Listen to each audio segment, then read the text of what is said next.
Okay. Welcome to Jesus in this mess. I hope we're messy enough. Hello, welcome to Jesus in this mess. I hope we're messy enough that you can see Jesus. Usually we see him in the mess. So Emily looks like she's already got it going on in terms of messy, don't you, Emily? She was I describing, I know how to rock it. yeah, yep, she knows how to do that. So um, Jonathan's life's always messy enough, mine too. So there's a good chance you can see Jesus in the mess here. Um, and we call this Jesus TV, at least one of us does, because that's how I understand what we're doing. All this TV watching is going to be redeemed. We've been practicing my whole life watching TV. God says, I'm going to redeem all that. Now I need you to watch the right television program. And so that's what I'm doing today. And he calls it being a participant observer. So I'm going to be observing and participating on it. And today, Emily is painting with, once again, unusual instruments, including her fingers. Tell us about your painting, Emily, so that people might know that part of the picture. Okay. So this is one I've been working on for about a month and a half.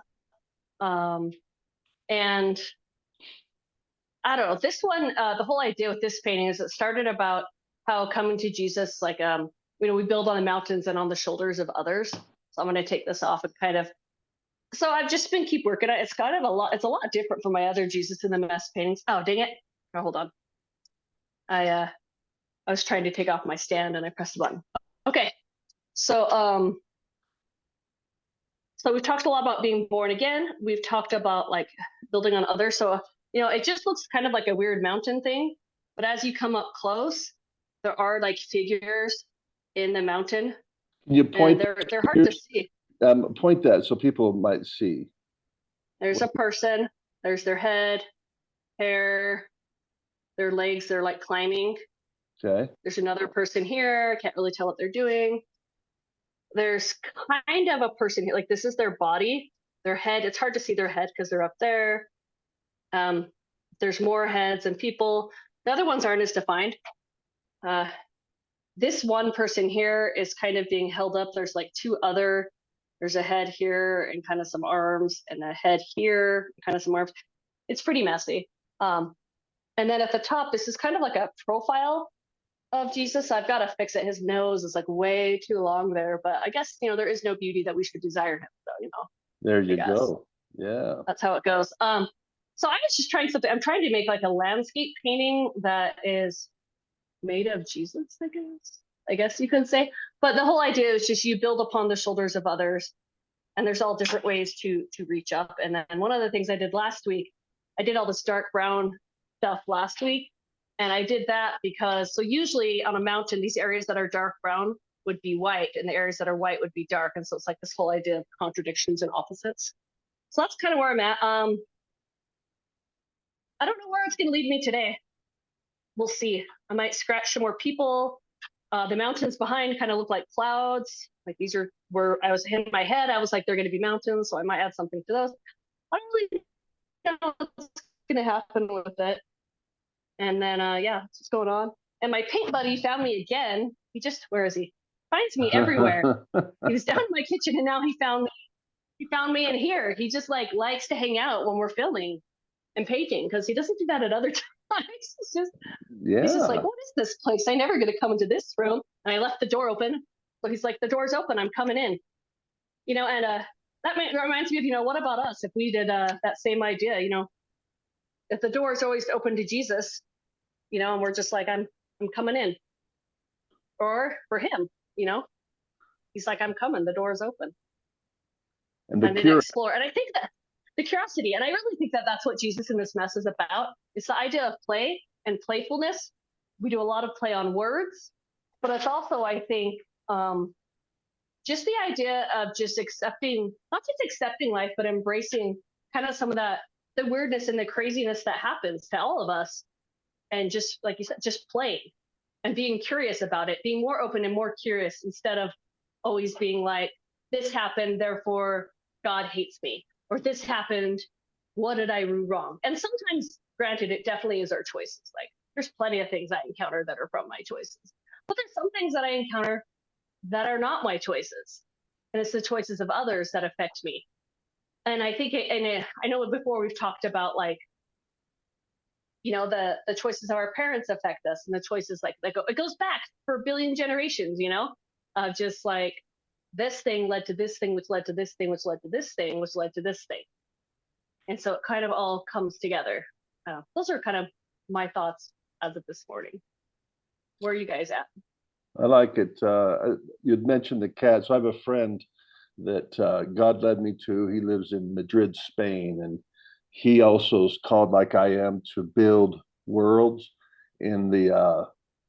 Some people call it the metaverse. I call this other space Jesus wants me to do is the Jesus verse, but it's a virtual space that also gets expressed physically. But his character is a cat. Sancho is his cat, and I know he ties it to the man of La Mancha. So you have this sidekick that's kind of a helper, helping the crazy guy who's imagining in that imaginative space. And so it just occurred because I'm like, okay, because this guy, his name's Miguel. What is his name? Miguel is his name, but he has the cat as one of his main um, symbols, and so it occurred to me like, oh, I think that's what he's doing is he's using it as a guide, um, the curiosity of a cat and probably other natures, but that I see how cats, being naughty. That's what we think of it. But like, I didn't put that box out there so you could climb in it and hang out, but they want to. One of the things I see our cats do, and yeah, generally, um, they're led by their curiosity. What's this new thing? I'm gonna go check it out and see if I can jump on this and jump on that. And so um, that is an important force, and is uh, where I'm kind of drawn to is to see where it goes. I guess like my relationship with Jesus, um, I think he was inviting me to do that. Like in the scriptures, there's an emphasis on, oh, prove me now herewith is one of the scriptures, like pay your tithing and see if I don't bless you with a big old blessing. I'll pour down from the windows of heaven all these blessings.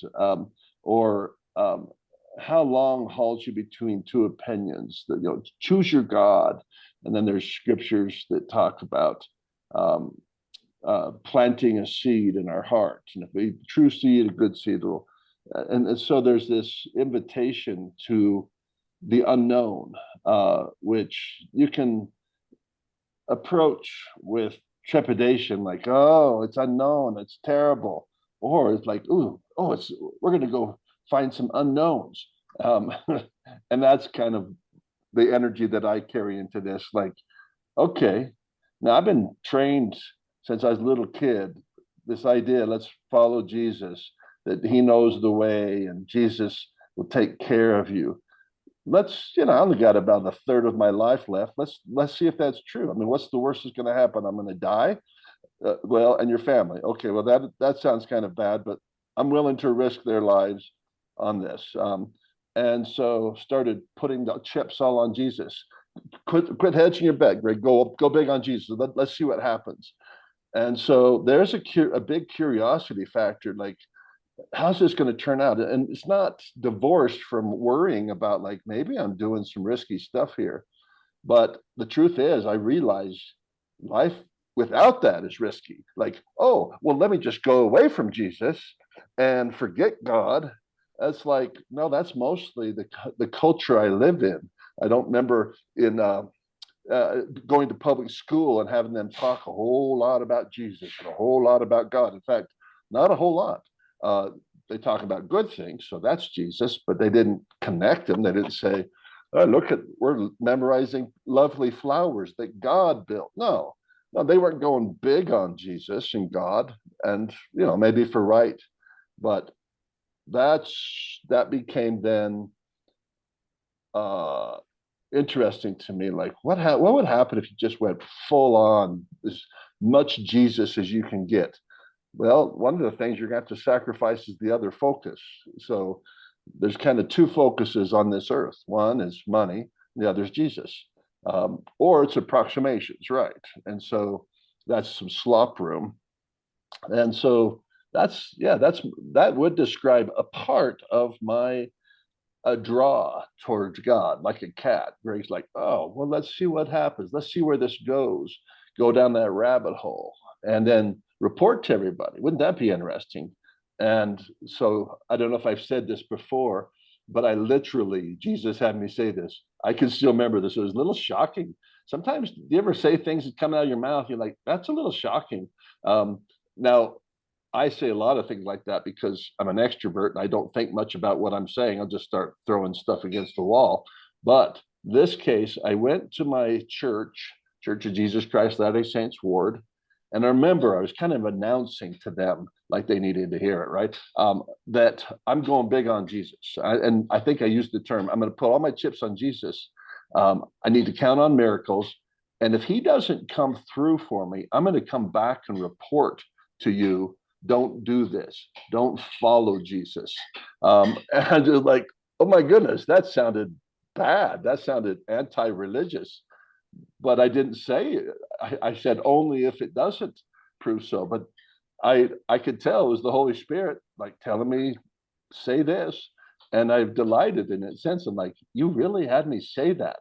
And now you're the good thing is, Jesus, you're coming through.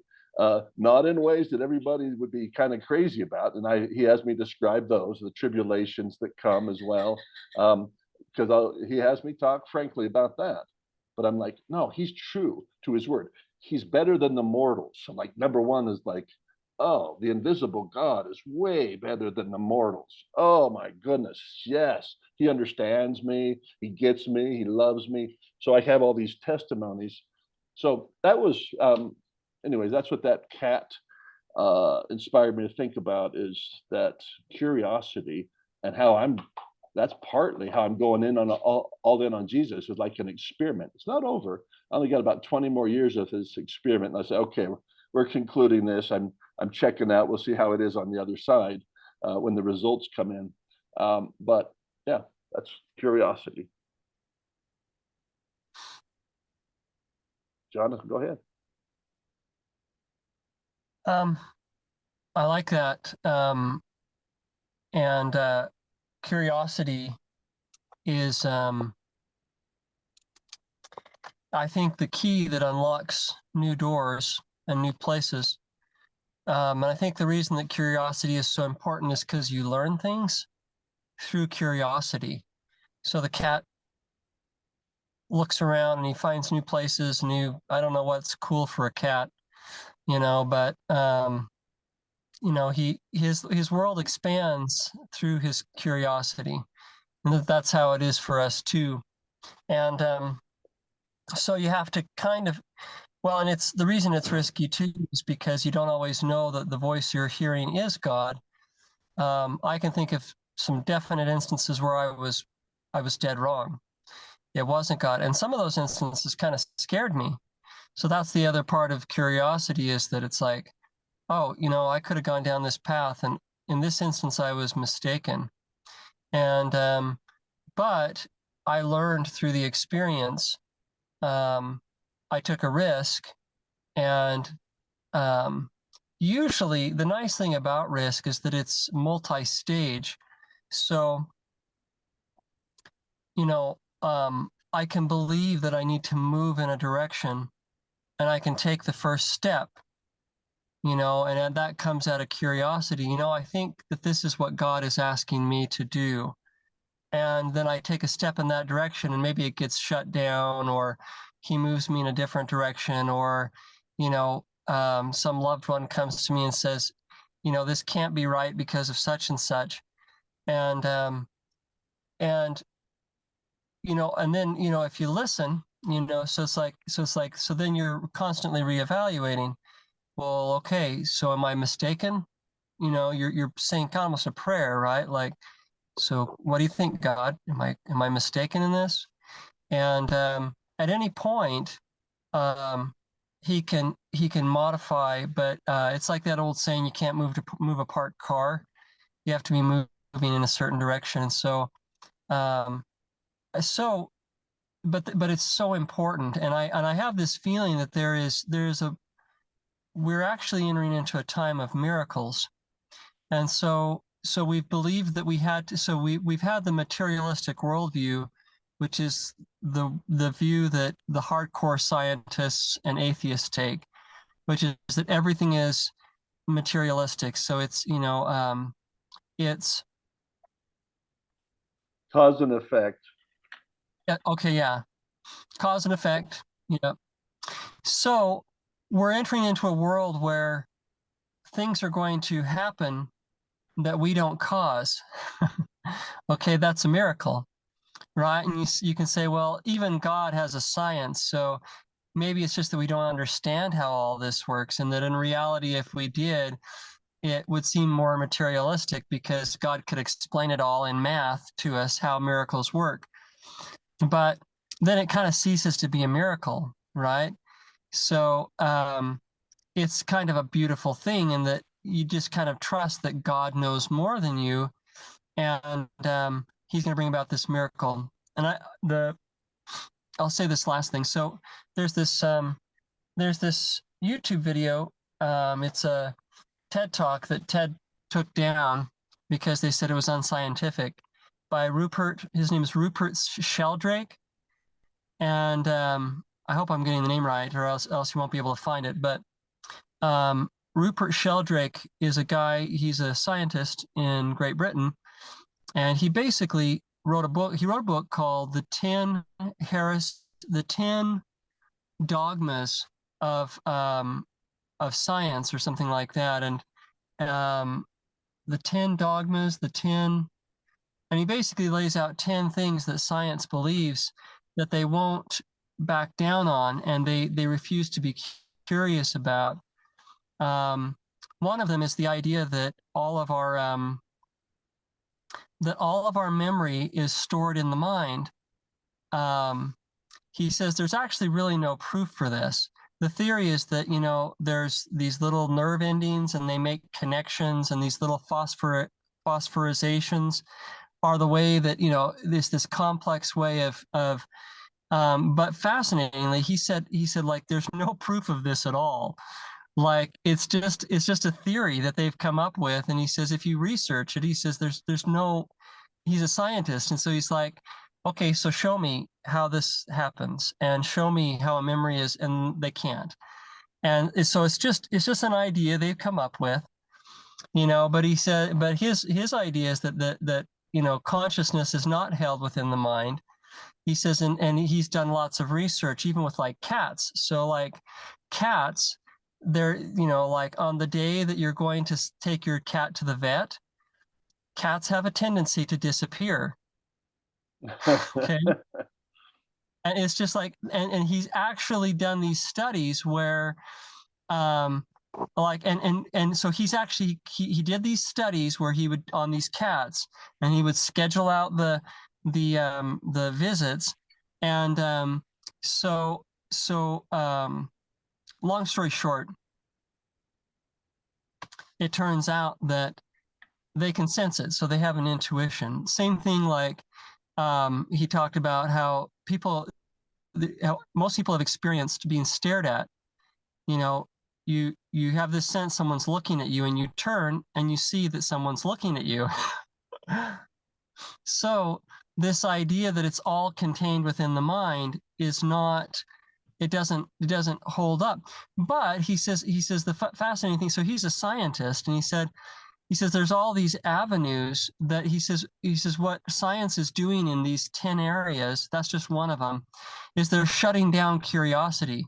They're saying, no, it all has to be materialistic. There can be nothing, there's no way for a thought, the thought of the owner of the cat and the vet and everything to reach the cat. There's no way for the person staring at you to actually, he says, well, why not? He said, why don't we be curious? Because that's what we do as scientists. let's look into it, because that's the way that we discover new things. And so we're going to see a lot of things in the next, I think, in the next 100 years that are going to kind of prove scientifically that there is a non-materialistic way of looking at things. So that's just one avenue. Curiosity precedes discovery, and that's what I wanted to share. So.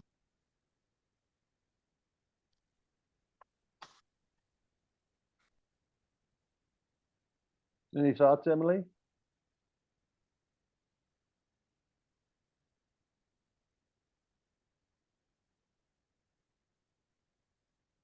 Just 1 minute, she's saying.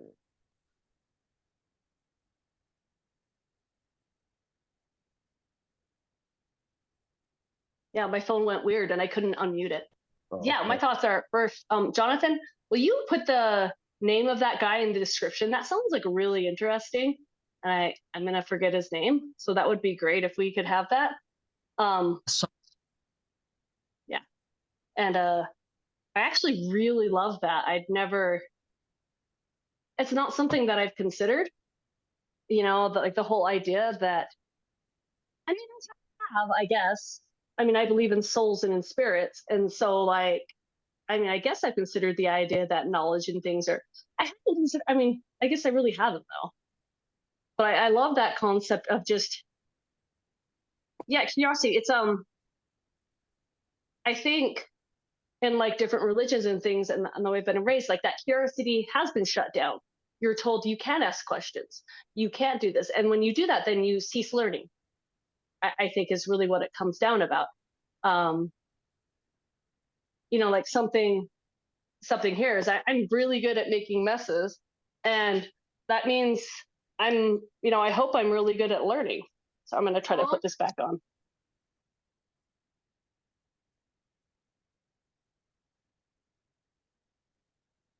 you're muted again.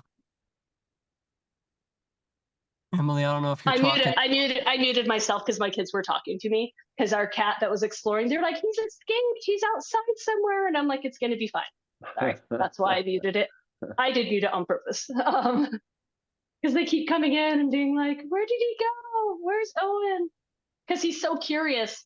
We don't like letting him out all the time because we're worried he's going to get hit by a car or something. Every animal that I had growing up got hit by a car, every single animal. And so we get scared to let him out. And, and maybe that also reflects on now with different religion, different things. You get scared. When people are curious, they get hurt. Yeah, there's risk associated with that.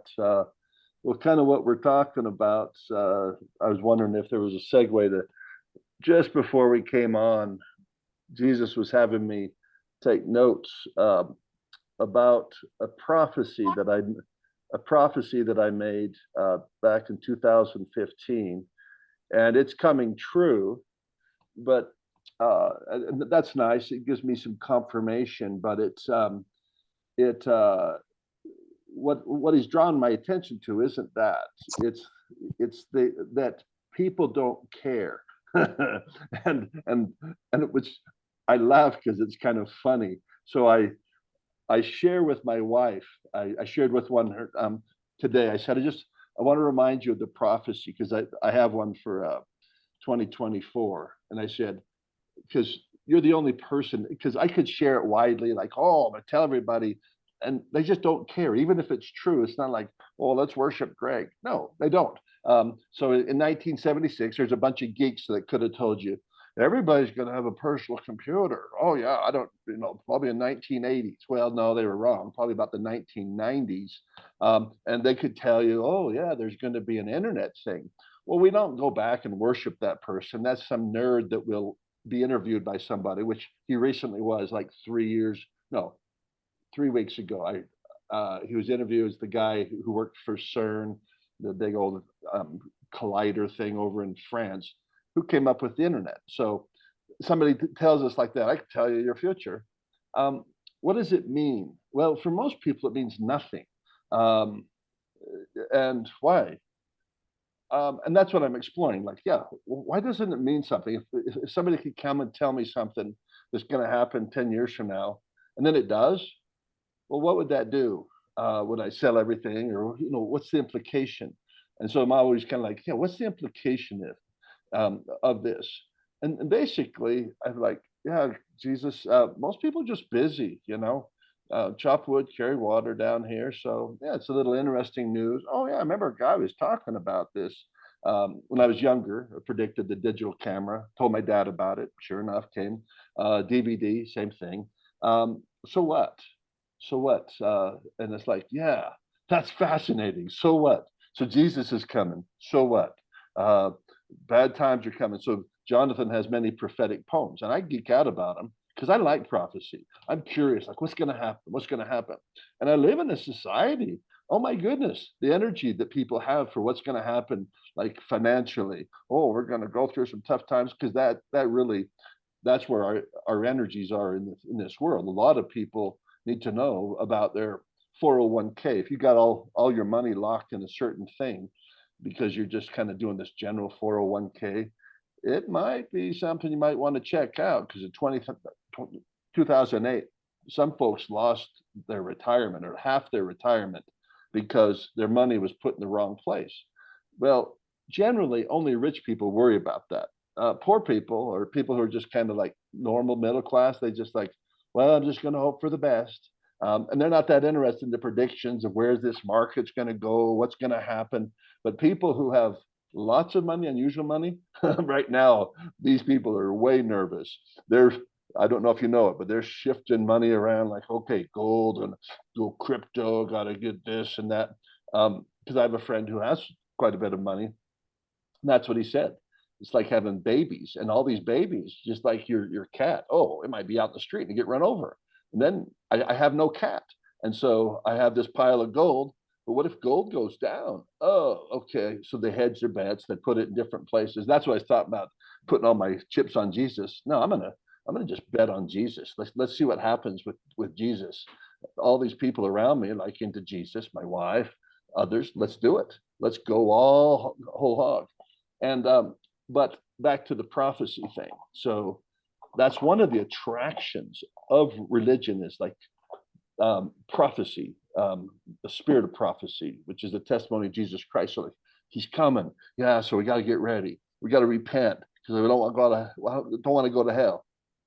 So it's not like prophecy doesn't matter, but like specific prophecies, I'm kind of convinced they don't matter. That God could give me a lot of secrets and people really wouldn't care. First off, they wouldn't believe you until they see it. Then once they see it, they don't care. Why? They got other things, like their cat went out. Okay, yeah, so that's great, Greg. But our cat's lost. And that's what they care about, like not the prophecy. Oh my goodness, yeah, we need to sell everything. Or so the implications are interesting. So that's uh, talking about curiosity. So there is this energy of curiosity, like what's going to happen in the future. It's a huge energy. It's not just a human energy. It's an animal energy. Like the deer want to know, oh, is that good stuff or bad stuff coming? So it's huge energy. But it's interesting to me that even if you're a prophet and like you prophesy, let's suppose you get a bunch of prophets together, you say, hey, there's going to be a weird time coming, maybe 10 years from now. So let's do a proclamation on the family. Let's define really definitively some kind of prophetic statement. Here's what a woman is. Here's what a man is. And actually, the Church of Jesus Christ Latter-day Saints, that was done. That and some people are like geeking out right now. Oh, that was so prophetic. I know, and it reinforces their belief that, man, those guys up there in Salt Lake were receiving some prophecy for the church, so they could adjust and say, here's how we want to adjust. And I think so. But other people like, so what? I don't care. I've got people in my family who decide they're no longer a girl, and that's what occupies me. I don't care. And yeah, so yeah, I don't have all those the threads that Jesus has just put out. They're not all woven together, but I know I'm in the process. He wants me pay attention to this. How do people deal with prophecy? So the prophecy that I'm writing about, 2015, Jesus told me about the Jesus revolution. There'd be another one coming. And would you like to participate in that, Greg? And so I said, yeah, let's do it. And that was the late 60s, early 70s, the first one, or at least the one that was recognized. And sure enough, here about 2022, you started hearing this in the news. And I just this morning heard Glenn Beck talking about this with some guy who invented podcasting, basically. And they're like, oh, yeah, it looks like there's a Jesus revolution coming. And like, oh, and it was good. It felt good. Like, yeah, Jesus you told me that. And I like, oh, if I was in Nostradamus, I'd like, hey, see, I documented that. And I could show people posts from years ago when I was talking about this. I could show them all the way back to 2015. I was talking about the Jesus revolution. Jesus told me this. But you know what? It doesn't really matter because I'm not a leader. I'm nothing. It was Jesus. But even if I was a leader, I realized they wouldn't care. They could have the most correct book on earth. You say, oh, this has been translated. And here it is. And so that's some interesting energy, is where people just don't care. I don't care. And yeah, it's intriguing. And well, it goes back to that curiosity. Aren't you a little curious? How did Greg come up with this thing? No, I'm not really curious about it. I got my own thing. Okay, so and oftentimes they're curious, like how am I going to retire in time? I'm sure because that's much more interesting to them. Is like, how can I get enough money so I can actually retire? That's a big thing. And so if you had to put some energy somewhere, yeah, I'd say you're probably better to be curious about how you're going to retire and pay off that home, because you don't really own it. Citibank does, and you're just like, and these people coming across the border, how are we going to stop that? Yeah, let's be curious about that. Yeah, stop these people. So there's a lot of energy that we have to be curious about different things. And honestly, in our society, it's called the money centric, carnal centric society for a reason. We're interested not in spiritual things, we're interested in things that have immediate repercussions for discussions we're going to have in the home, how adequate people will find us as providers. And so I get it. I totally get it. But it's not where I'm trending. I'm trending towards, like I say, Jonathan's poems attracted me because they're prophetic. They lined up with some things God had been telling me, and then there was additional things like, oh, and I could tell the Holy Spirit's like, yeah, that's going to happen. Like, oh, I love it. And so I'm assembling this understanding. But even if I tell other people, here's what's going to happen, the Holy Spirit might even say to them, yeah, that's going to happen. But they're like, it's a nothing burger still. And I'd agree. That's just fascinating to me. Like, really? You're not moved by that? You're not taking action? Because I know I am. I'm taking actions, and that's what Jesus had me in motion. I saw your hand, Jonathan. I'm done with that. Fascinating about non-curiosity and curiosity. Yeah. Well, I was just going to throw out, I'm kind of curious to see what you guys think about the purpose of that, because I know what it feels like to see something and to be just like years, if not decades, or maybe like a century ahead. Like you're seeing something that's going to be important in 100 years, and it's in it kind of obsesses it grasps hold of your mind and won't let it go. And what it's really like is like being crazy. That's the way that it feels much of the time, is that it's like, well, and that's the reaction you get from most people, and you can see this throughout history. It's like people would see something like, the guy in the hospital who said, you know what, we should wash our hands. Like when we go from the morgue to delivering a baby, we should wash our hands, and it's like, and all the doctors were like, you're crazy. It's like, I think they actually got his certificate like revoked, and they, it made life really hard for him. So it's like, I'm kind of curious your guys' thoughts about that. It's like on the one hand, I can see it in a sense because there are a few people who resonate. It's like you said, Greg, it's like some of the things that you and I have found common ground on. It's a real comfort.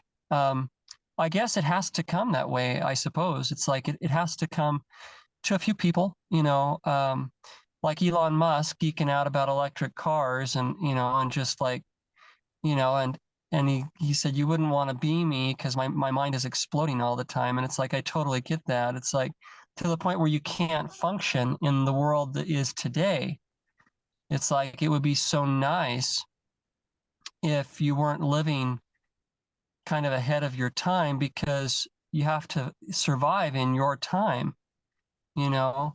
Well, I'm curious your guys' thoughts about that because it oftentimes the energy feels, it feels so futile in many instances because when you're curious about something that nobody else is curious about, when you're getting answers and clarity about something that nobody even cares about yet, it's like Emily or Greg, I don't know if you guys have any thoughts about that. So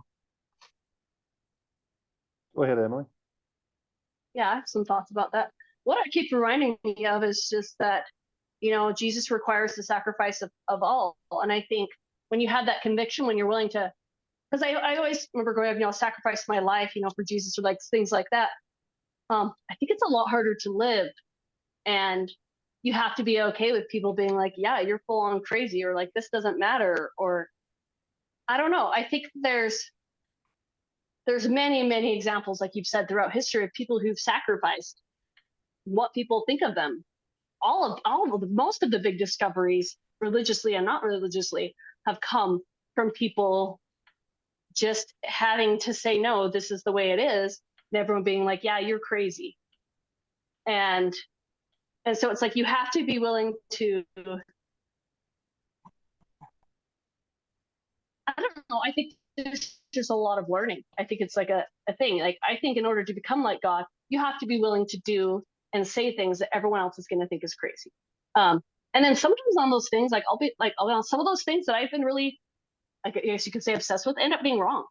And that's always the hard thing for me and that's always one of my fears now. It's one of my big fears. Like, what if I'm diving deep into this thing and then it ends up I am completely and utterly wrong?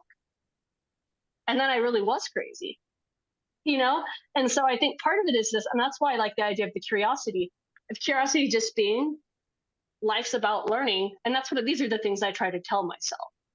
I can talk, I always say I can talk a lot more than I can live it. But like, the whole idea of just sometimes I dive deep into things and I've lived years with them and then being like, oh yeah, I was way off on that. Like if the me now could talk to the me then, I'd be like, whoa, me then, you have got no idea, you know? And the things that you think wow, you've got a long ways to go. And actually what it all reminds me of is this is a YouTube video that I watched with my husband recently. There's this guy that does these videos. He does time in like measurement.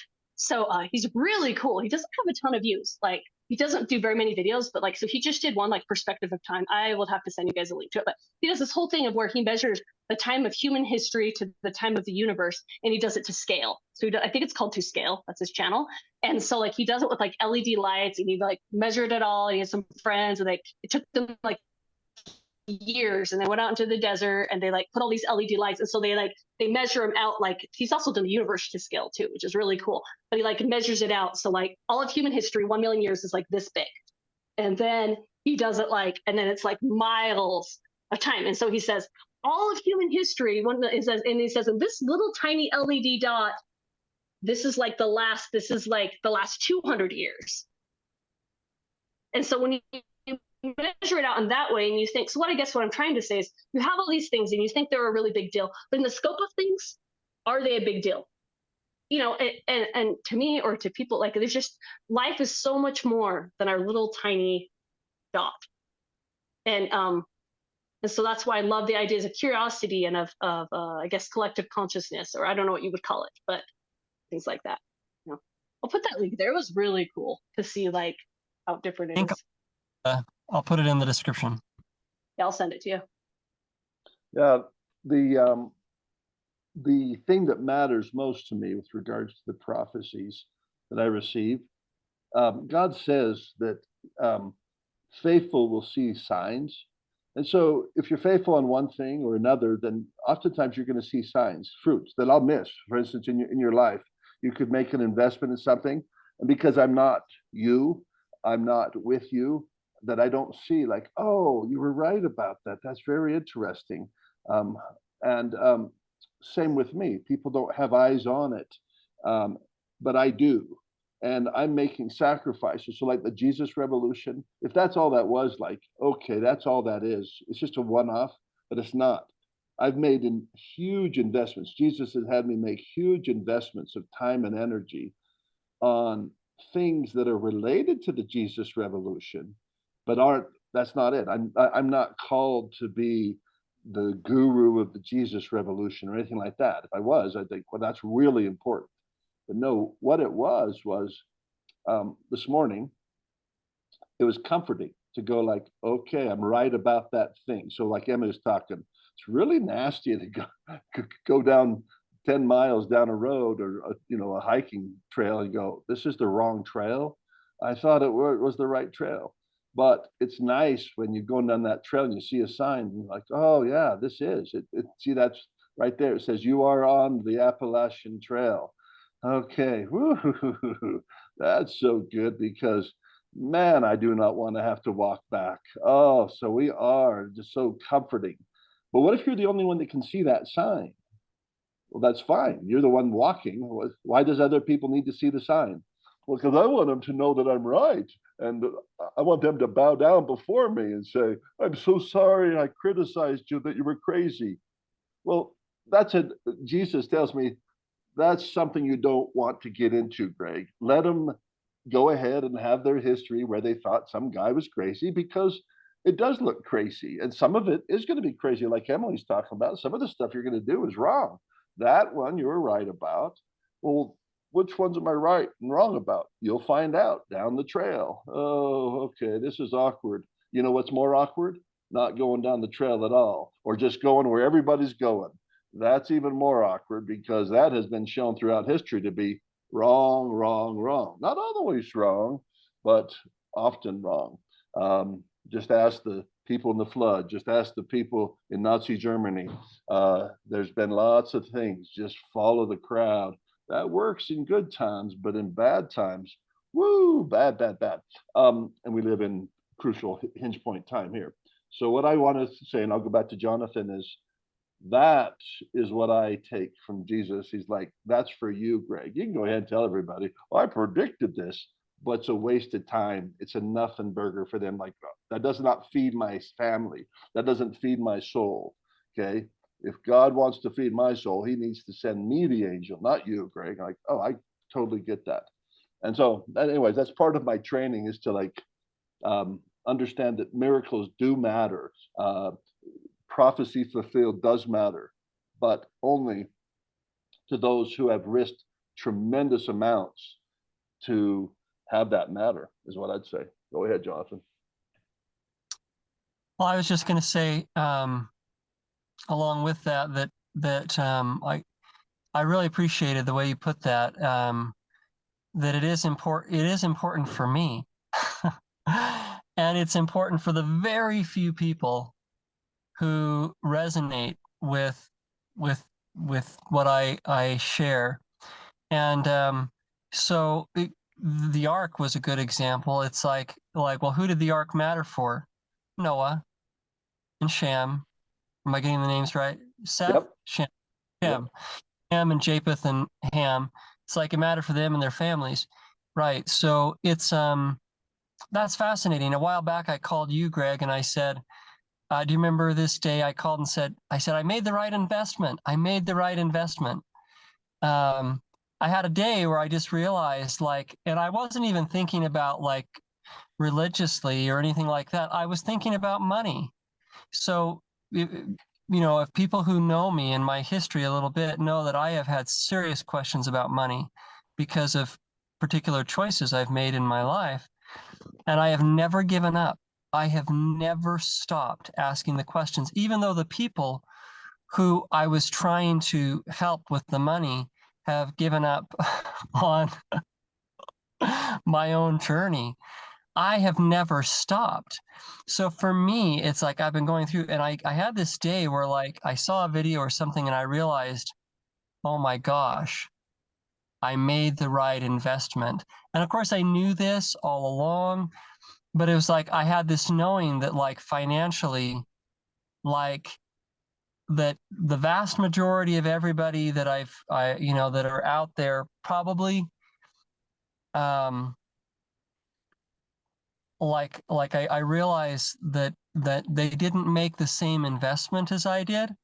I made an investment that looked kind of crazy, but it's like starting to pay off. Like it's starting to pay off. Like the waters are rising and the ark is not leaking. You know what I'm saying? And I'm like, and if you listen to my podcast, you know I have this thing about like economics, and it's like and the principles that tie in with the new life. But the point being is just that I wanted to resonate with what you said, Greg. It's like it's such a comfort to me, and I'm starting to focus more too on the very few people. I think there's about 6 who care what I say, and realizing I'm there to serve them. And it's like, and that might become 7 or 8 or 9 or 10, but it's like there are people who do care, and I care.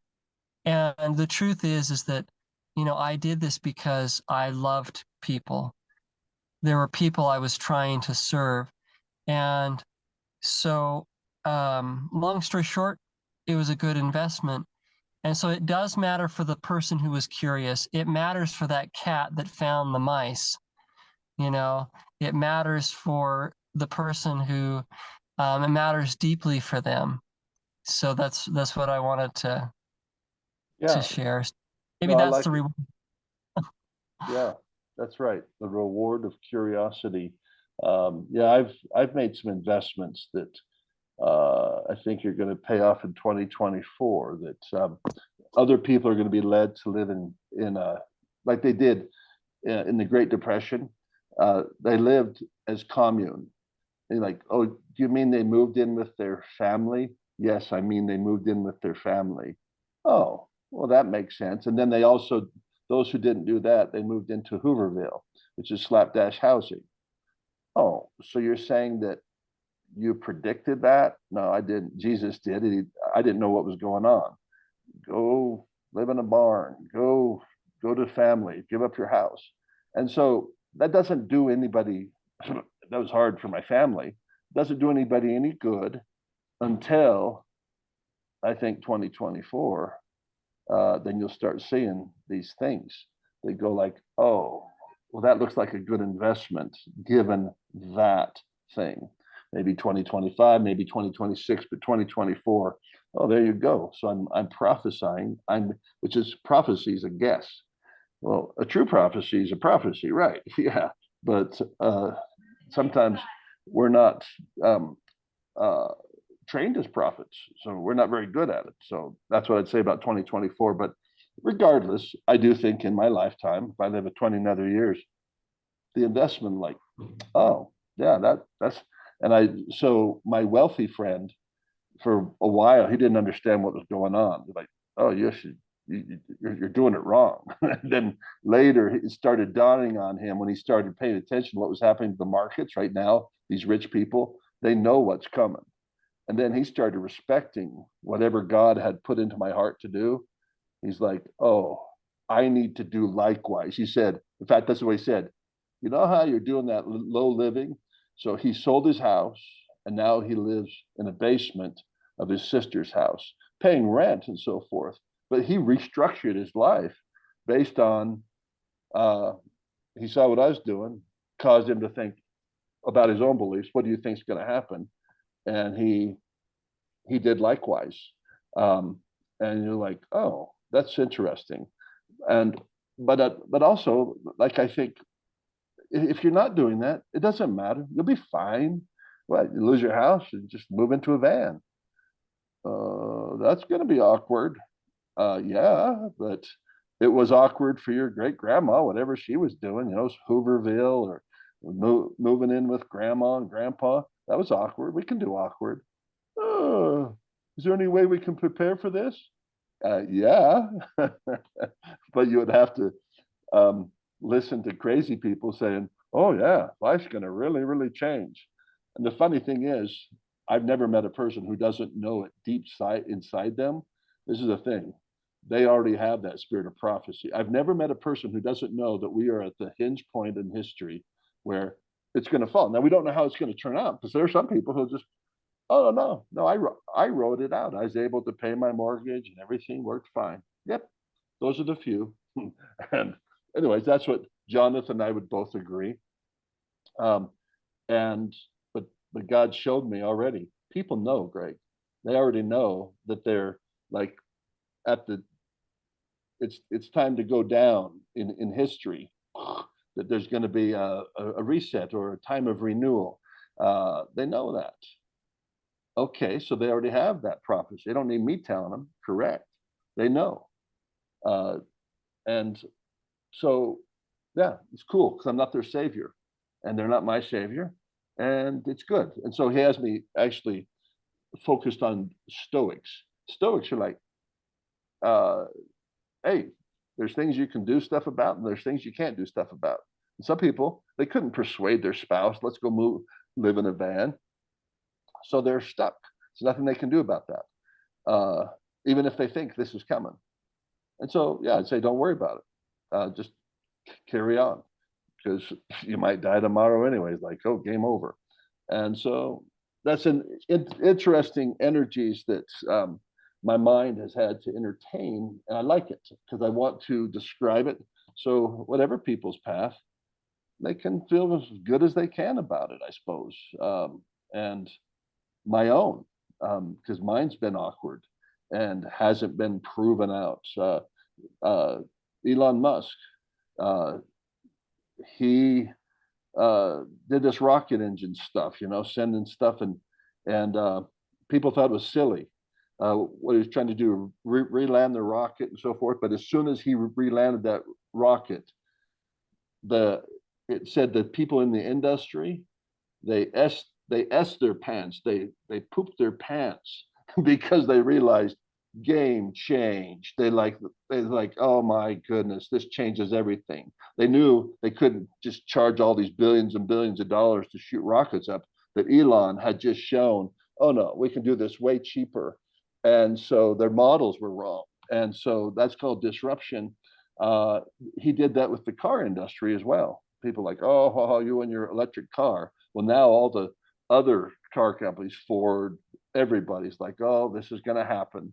And so Elon is interesting because he's like a prophet in this sense. I think he is. He can see the future and he starts aligning to it. And that's what he did with PayPal before. Here's how people are going to, and he aligns with that. And that's in the secular world, you just call it prediction. He could predict what was coming and start aligning and getting companies that would do that, forerunners, if you will. And he was right. But so many instances, they thought he was stupid. Still, like the Boring Company, tunneling underground, it still looks stupid. But to me, I'm like, oh no, that's pretty smart. You go underground, and it's easy to heat your house. It's easy to cool your house.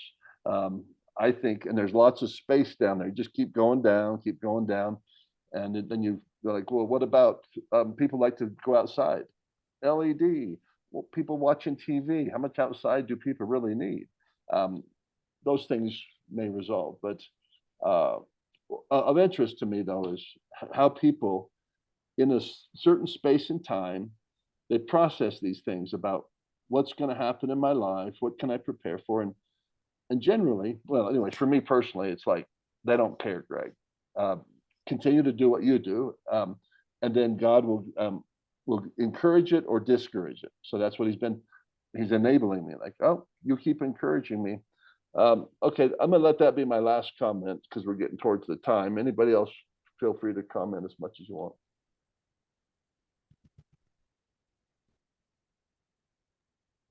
This is all pretty interesting to me because this is not stuff that I think about. Um, I don't know. So I'm actually really curious.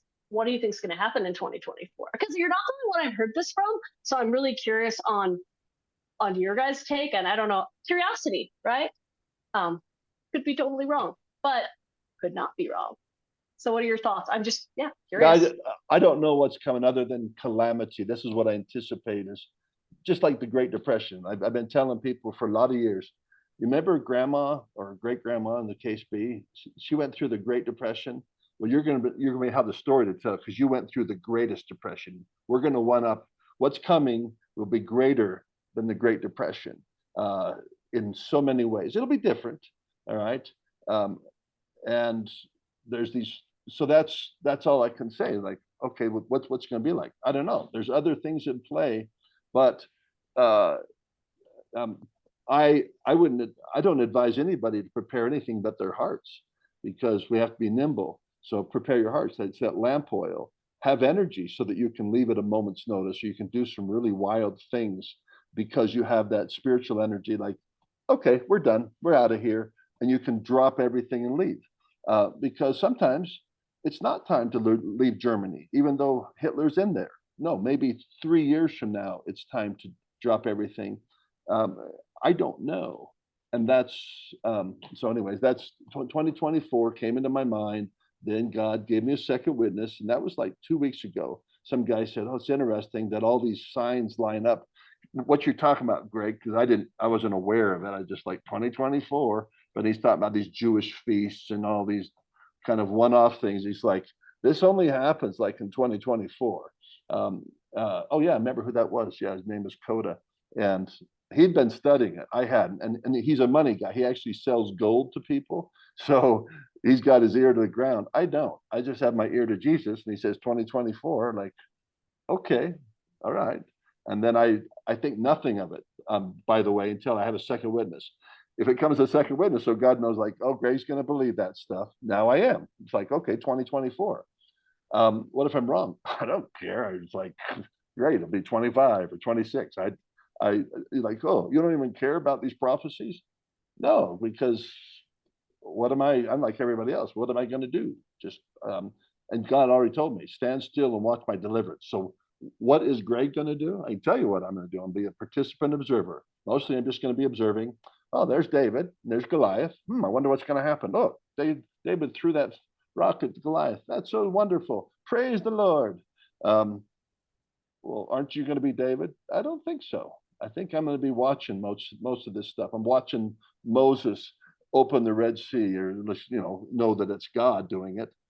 But so you're not thinking you're going to be the one doing that? No, I'm going to be like one of these children of Israel, like painting my fence posts. Okay, I feel that that's probably the right thing to do. That there is going to be some weird thing going, and that's it. That's all you're going to do. Yeah, because I'm not a prepper, not traditional prepper. But if somebody looked at what I'm doing, like, you look like you're preparing. You guys do all wood and all this. Why are you doing that? Oh, we're just poor, and it's just a way to make sure you're good for the winter. So that's anyhow. I don't have anything strategic to share with you, uh, um, Emily, but I do have that to share with you. That that's it. That's how God has informed my mind. He doesn't have me go deep dive into scriptures, but he has other people, and like it's like, oh, that's interesting. Somebody else also thinks 2024 is a time, and so that's it. Jonathan, any thoughts?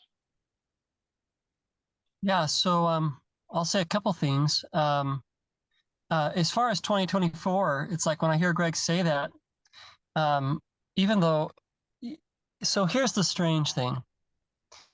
So oftentimes the preparation for something doesn't come by thinking about the thing that you're preparing for. In fact, oftentimes whenever you prepare for something, it's actually just the opposite. So you cannot prepare for, like, say, a calamity, at least not for this calamity. And I don't even know if 2024 is like the ultimate kind of end of of our structure as we know it, our economic structure. But and as far as years, I don't even, God hasn't told me anything about that. When Greg says 2024, I'm like, oh wow, that's close. We'll see. But so here's the strange thing, is that it's like, so if you think about, how do I put it? So here, let me go back to something. One thing that I found that was kind of, I didn't even think about it until I was years into this path, but I realized, like, so for a while I had a preparedness business.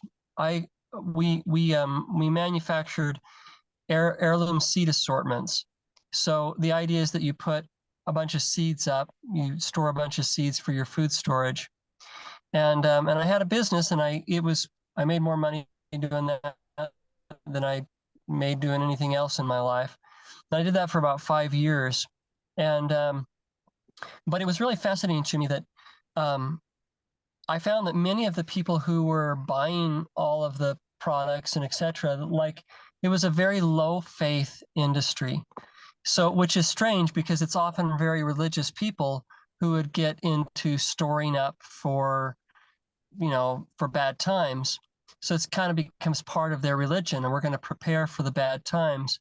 But what I discovered was that the theology of it, the ideas surrounding it, were very anti-faith.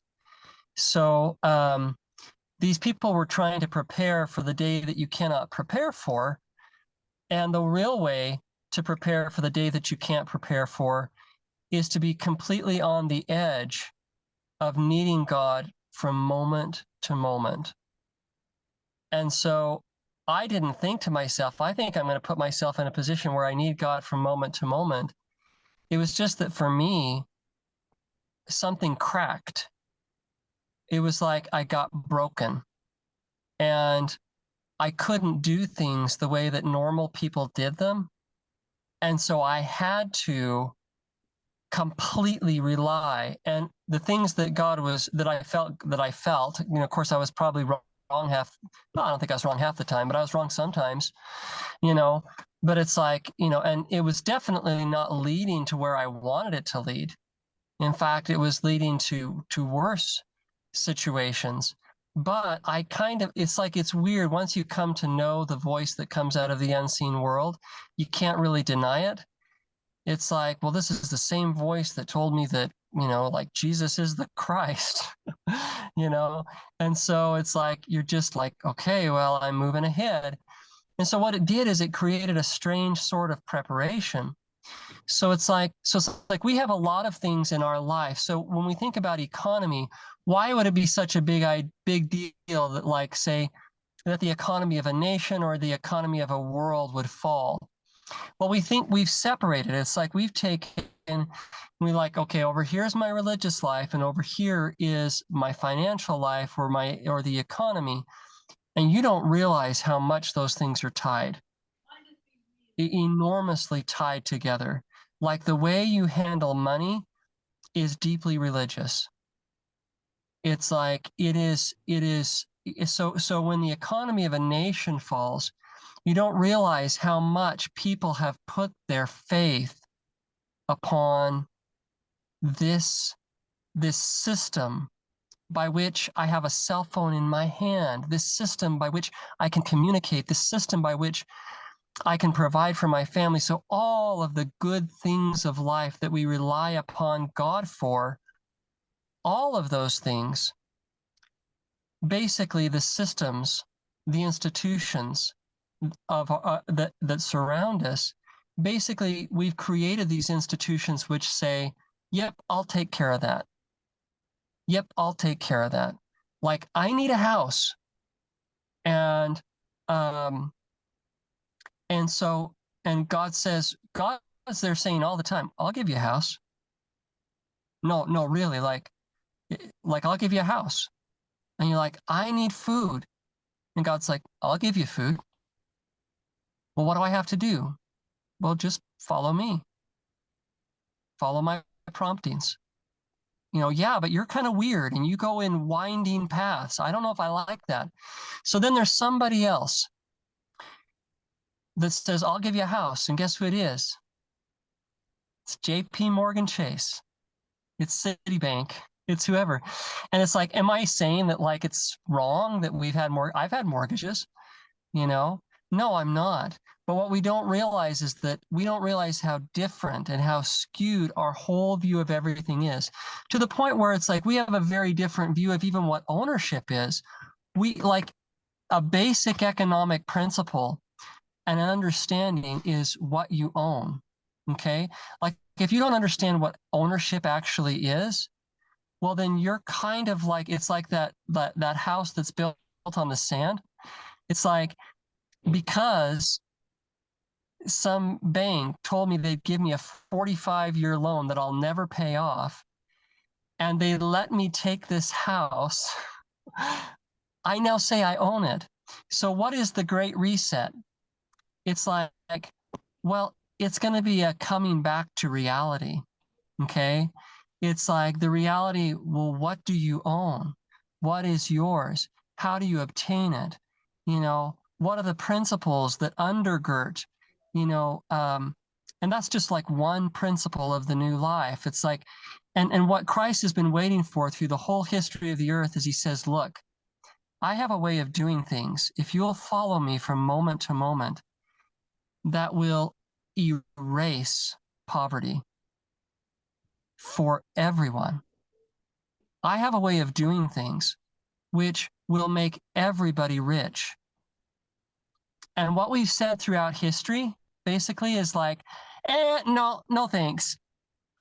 That's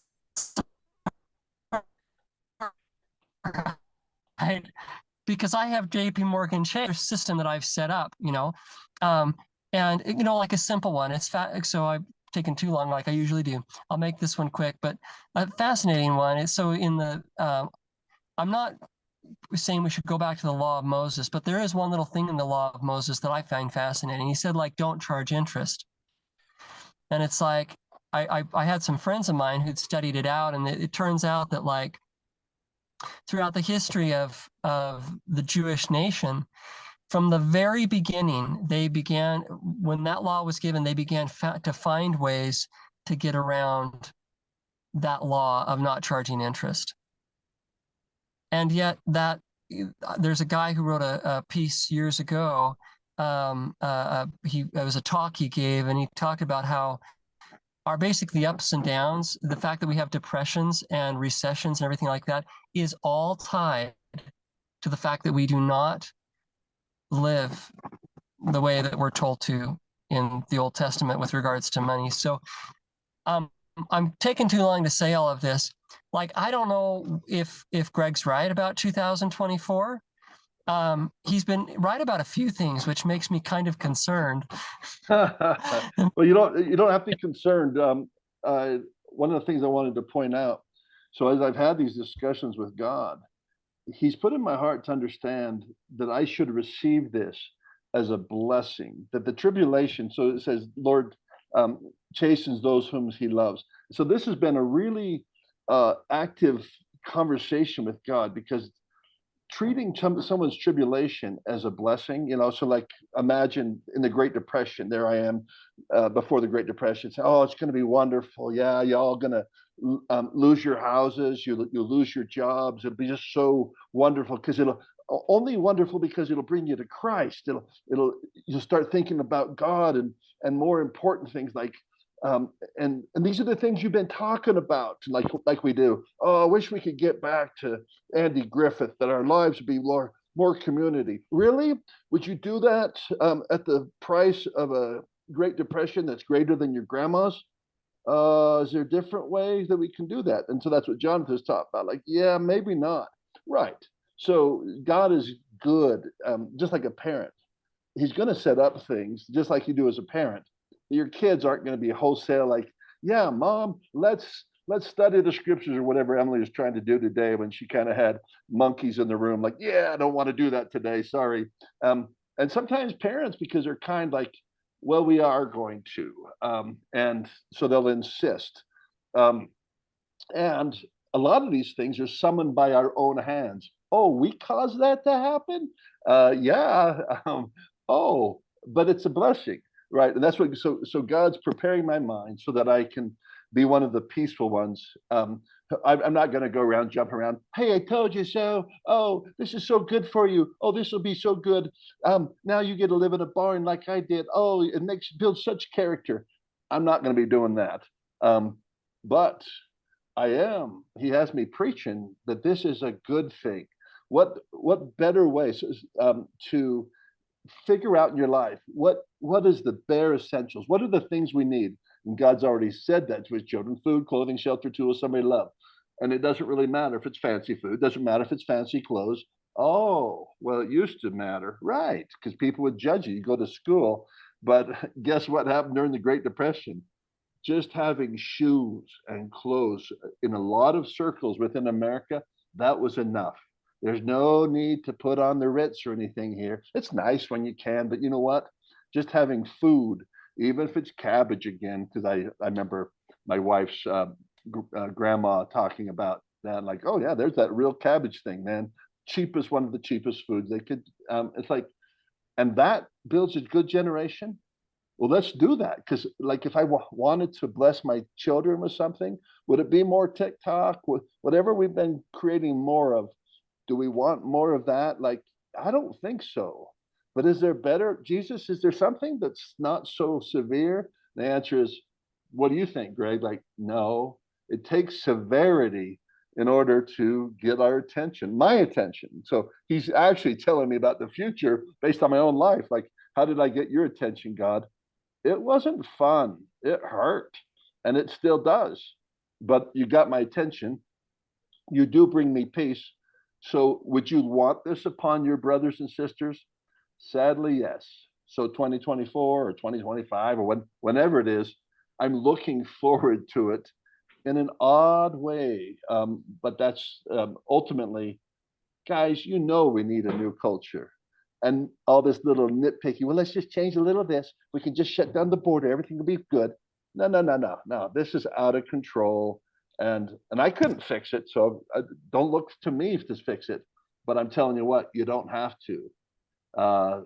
There's a biblical prophecy about how this is going to be fixed. And it looks scary. Matthew 24, like, oh, that's pretty scary. And most don't receive it. What? Yep, most just say, we'll stay in Egypt. We'll carry the bricks. The UN's got a good plan, Greg. See, we don't have to. You're right. You're right. I was wrong. You don't have to move in with your parents. But apparently you got another parent now, because this is what's also going to happen is there's going to be people with money, turn them into slaves. And you're like, but Greg says we're already slaves. Yes, Greg has some spiritual thing that says we're already slaves. What we're talking about is freedom, baby. Go live in a van, no mortgage, wake up every day without a mortgage. Well, then what are we going to do? Like, go down to the thrift store, get some, well, no, we got all the clothing, but things don't fit very well. My life too. I'll show you my shoes. These are my shoes. There you go. Looking forward to wearing some shoes like that. Now, those are my dad's shoes when he died. So I'm holding on to them, not because that's all I have. So nobody start crying for me. Don't cry for me, Argentina. But that's still a shoe I wear every day and it works. Like, it's not very cool, Greg.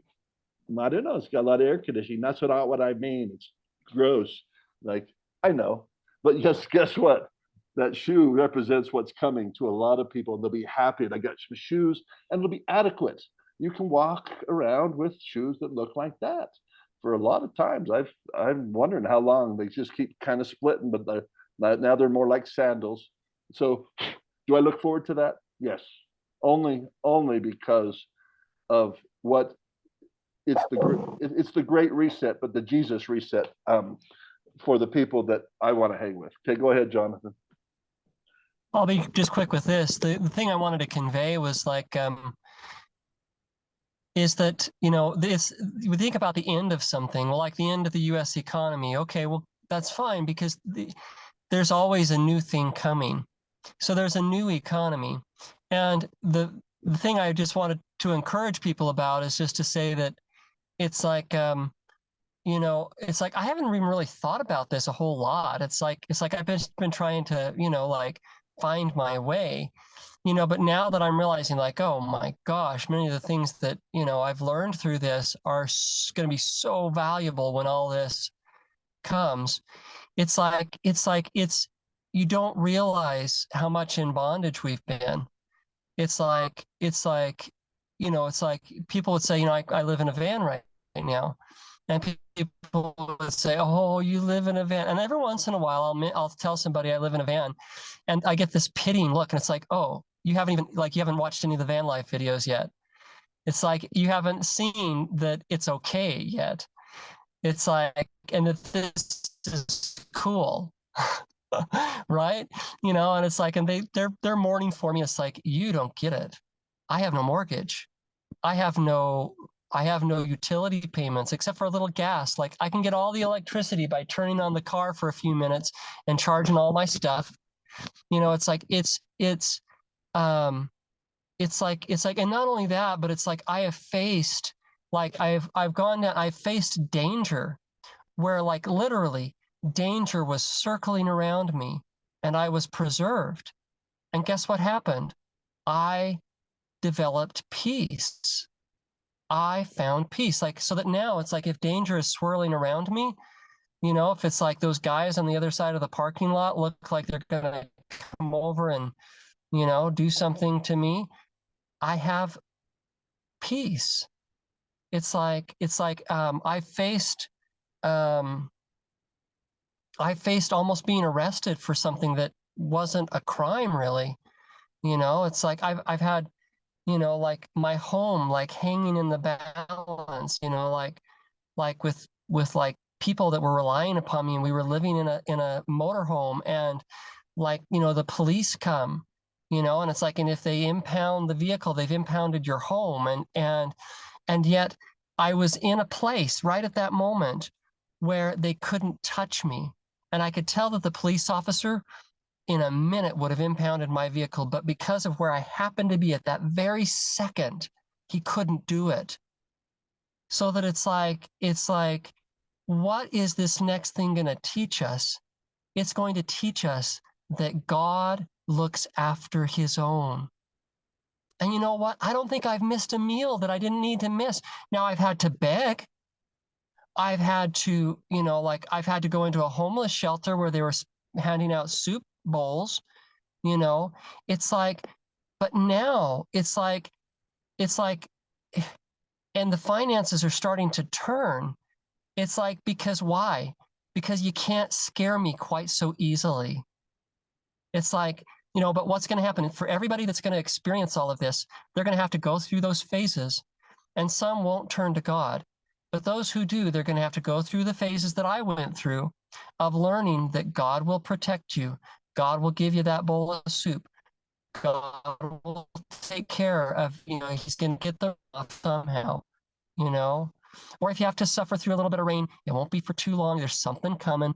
You know, they're going to have to go through having their family in a tent like I did. I shouldn't. I actually don't like talking about family. I'm going to backtrack on that, but I just said it, so I can't take it back. But the point being is, it's like they're going to have to go through it and realize that it's like, and so what is the wealth? What is the wealth that I've found? I found peace in knowing that God is looking after me. And what is coming for the world? What do I rejoice in? Why do I rejoice that everything will fall, whether it's 2024, 26? Everyone knows it's going to fall. Why do I rejoice? Because the people that I love, the people of the world, are about to learn that God will look after his own. That we don't have to, like Adam, fret and worry every second about what's going to come, that he will provide and that he has a work for us. So that's all I wanted to say. I know we're getting close to the end, and we've kind of talked for a while, Greg. I don't know if Emily has anything, but I'll turn it back. So. Okay, I think we're ready to wrap up. And we'll be back next week, just Jonathan and I. That painting's I can looking say good. something. Go ahead, John. Thanks. Go ahead, Emily. I was just going to say, tying it all back to curiosity and the whole idea of, what if I'm wrong, about everything. And what it reminds me of is just, so as I was working on this painting today, you probably can't see it, but like there were some sections over here, like it's changed colors many times throughout. I'm trying to, my paint stopped during it. But pretty much what happens is I paint stuff and then it doesn't, and then I remove it. And then I go back and I add more and then I take it away. And it's just like this constant back and forth, back and forth, back and forth.